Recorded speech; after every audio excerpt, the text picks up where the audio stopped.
اس نے آسمانوں اور زمین کو 6 دن میں پیدا کیا، پھر عرش پر جلوہ افروز ہوا۔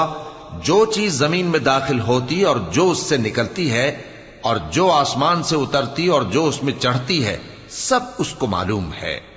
اور تم جہاں کہیں بھی ہو وہ تمہارے ساتھ ہوتا ہے، اور جو کچھ تم کرتے ہو اللہ اس کو دیکھ رہا ہے۔